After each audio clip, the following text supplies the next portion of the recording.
Hi. So I just thought I would touch base really quick because I got back from Bisbee. I took Ben down there because our week was pretty stressful, so I wanted to give him a chance to kind of get out of town and recoup. And it's always great to see Grandpa and Grandma, you know, so that was cool. But I took him down to the fair, which is open this year, which was really great. It was outside of Douglas, Arizona, and I just thought it was really cool because it's a fair that I've gone to when I want to say like probably all high school. So a friend of mine's dad would enter his items into the fair and we would go with him and we would be there like all day.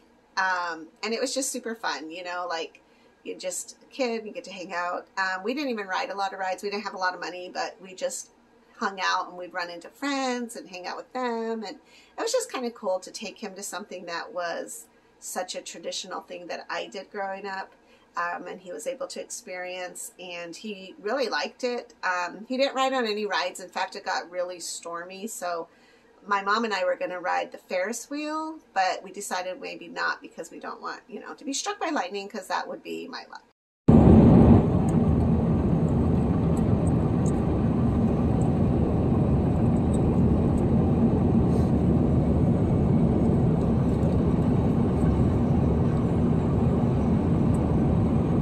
All right, and look what I found.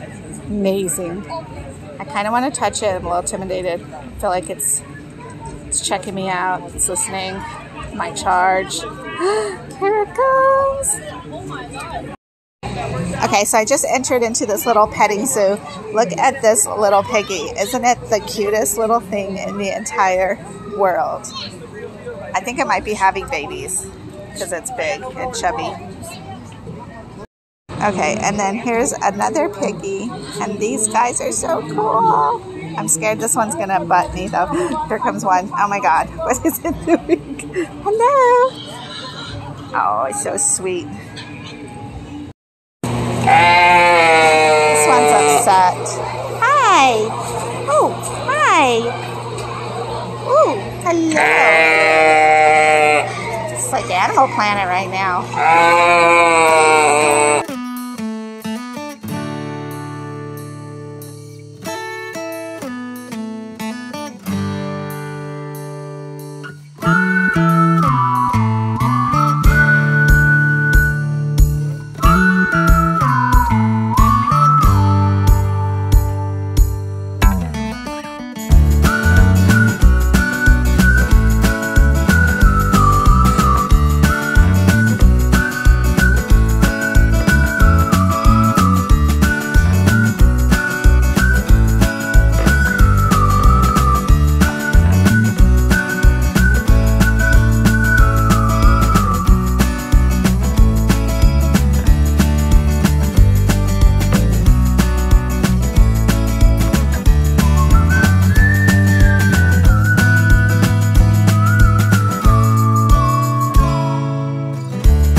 did see a llama. And there was a camel that was kneeling on the ground, and it was still so much taller than me. I just thought that was kind of funny. And I did get to see some lambs and some sheep. There was one lamb. Well, there's like this whole row of lambs, and I guess that they were being homed or contained so that they could be presented in the auction. So it was really sad though, because one of the sheep, there's two of them next to each other in different cages. So the owner came in and grabbed one of them and led that sheep away. And the other sheep started crying, and it was so sad. It was like he knew his buddy was gone. So that was kind of sad. I did get to pet a baby lamb, which was very cool. And then I got to touch like regular sheep, and their wool is not soft. So, but you know, there was a different type of breed, and I'm not sure what type of breed it was, but another type of sheep I touched that was in one of the containers, like pens, I guess. Yeah, that sounds better. A pen, not a container. A pen was very soft, almost like alpaca.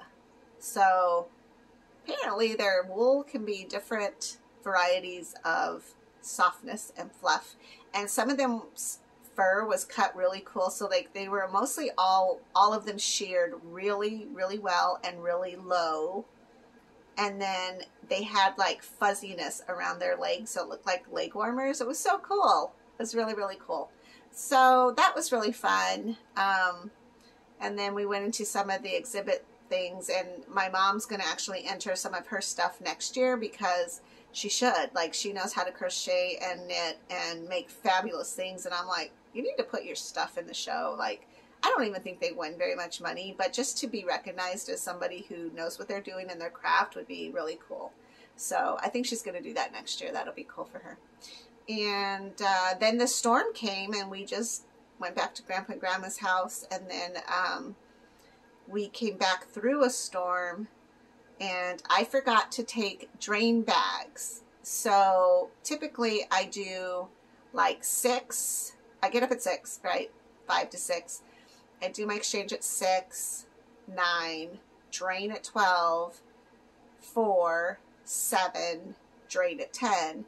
But I didn't take any drain bags, so I had to like extend my amount of time that I had the dextrose in me. So I think I did like 6 to 11, and then like 11 to 4, and then 4 to like 10, and then I kept one in overnight because I didn't have a bag to drain into on its own. I just had a fill and drain bag that's connected. So I don't know. My mom was like, you should just leave some drain bags down here, then at least you'll just have them. And I was like, yeah, that's probably pretty smart. I mean, I have plenty.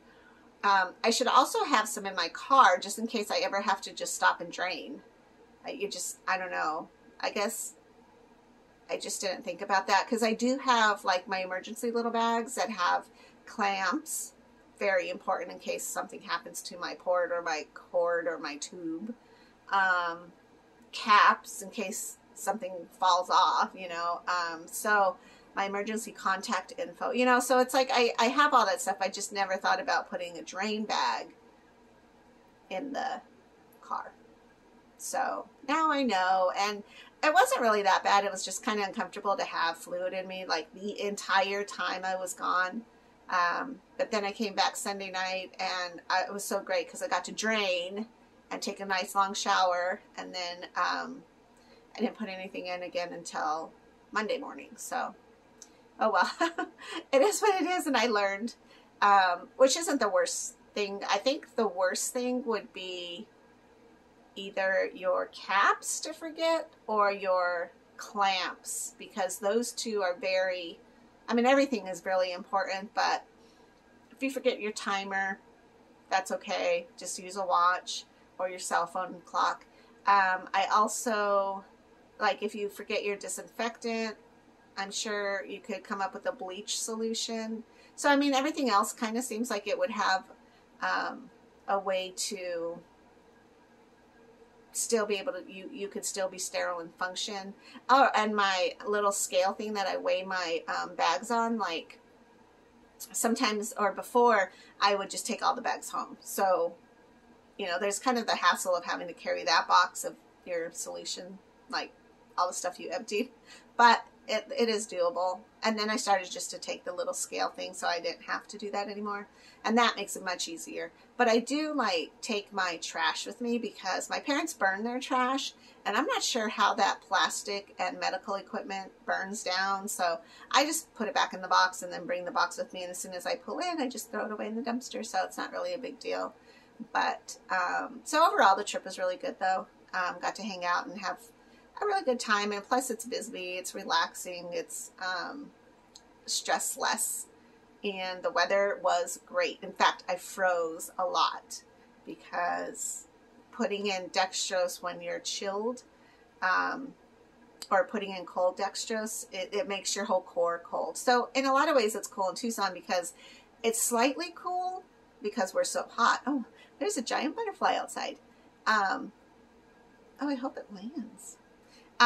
Because it's so hot here, it's not like the dextrose is hot, but it's slightly cool. So it's different when I go to a very cooler climate. And this weekend was, I think, in like the 70s down there. So I was really cold. Like I had sweats on and my sweatshirt and a couple of blankets, and I would have to like warm up about 30 minutes after putting in my dextrose. So it's just one of those things like I forgot about. You can take a water or a heating pad and you wrap that around your dextrose, but then you have to like time it, like, okay, so I'm going to do that 30 minutes before I do my exchange, or maybe 45 minutes before you do the exchange, because you don't want it burning hot, of course. You don't want to scald your membrane, but it is better to have it a little bit warmer, I think, when it's really cold climate. But I don't mind being cold. I would much rather be cold than hot any day. I don't know why I live here, because I don't really like the sun either. But I just think that I would rather be colder than hotter all the time. Like I can put on sweats or blankets or cuddle, and I'll be just fine. So that was a cool trip. Except for the forgetting the drain bags, that was a little bit more complicated, and I felt like way prego like the whole time, just because I was full the whole time. But it's okay. And Ben had a lot of fun. Plus he was able to sell one of his necklaces since he's a flint napper. And he got to shoot bows and arrows again with my dad. So, you know, having fun with Grandpa is always a good thing. So I'm glad we took the trip. All right, I'm going to let you go so you can see some pictures, and I will talk to you later. Bye.